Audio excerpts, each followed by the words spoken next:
एक बार की बात है, एक गांव में एक ब्राह्मण रहता था। उसके पास किसी भी चीज की कमी नहीं थी।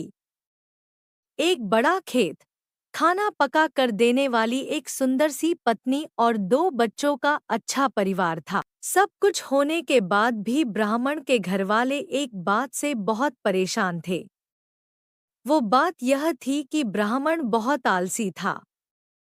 वो कोई भी काम खुद नहीं करता था और दिन भर सोता रहता था। एक दिन बच्चों का शोर सुनकर ब्राह्मण जाग गया और उसने देखा कि उसके दरवाजे पर एक साधु महाराज आए हैं। ब्राह्मण और उसकी पत्नी ने साधु महाराज का स्वागत किया और उन्हें भोजन कराया। भोजन के बाद ब्राह्मण ने साधु की खूब सेवा की।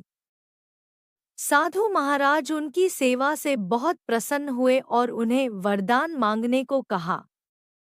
ब्राह्मण ने वरदान मांगा कि मुझे कोई भी काम न करना पड़े और मेरी जगह कोई और मेरा काम कर दे।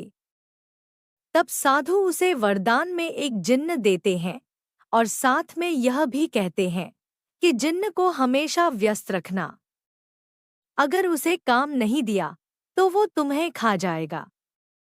वरदान पाकर ब्राह्मण मन ही मन साधु के जाते ही वहां एक जिन्न प्रकट हुआ। पहले तो ब्राह्मण उसे देखकर डर जाता है, लेकिन जैसे ही वो ब्राह्मण से काम मांगता है, तब ब्राह्मण का डर दूर हो जाता है और वो उसे पहला काम खेत जोतने का देता है। जिन्न वहां से गायब हो जाता है और ब्राह्मण की खुशी का ठिकाना नहीं रहता। कुछ ही देर में जिन्न फिर आ जाता है और बोलता है कि खेत जोत दिया, दूसरा काम दीजिए। ब्राह्मण सोचता है कि इतना बड़ा खेत इसने इतनी जल्दी कैसे जोत दिया। ब्राह्मण इतना सोच ही रहा था कि जिन्न बोलता है कि जल्दी मुझे काम बताओ, नहीं तो मैं आपको खा जाऊंगा। ब्राह्मण डर जाता है और बोलता है कि जाकर खेतों में सिंचाई करो।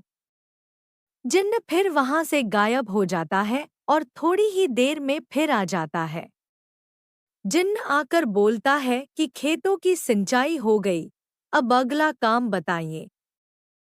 ब्राह्मण एक एक कर सभी काम बताता जाता है और जिन्न उसे चुटकियों में पूरा कर देता है।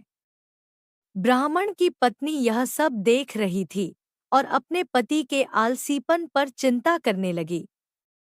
शाम होने के पहले ही जिन्न सभी काम कर देता था। अब ब्राह्मण के पास कोई भी काम नहीं बचा जो उसे करने के लिए कह सके। उसे चिंता होने लगी है और वह बहुत डर जाता है। जब ब्राह्मण की पत्नी अपने पति को डरा हुआ देखती है, तो अपने पति को इस संकट से निकालने के बारे में सोचने लगती है।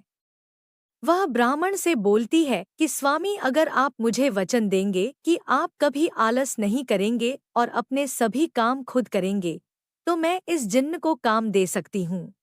इस पर ब्राह्मण सोचता है कि पता नहीं यह क्या काम देगी।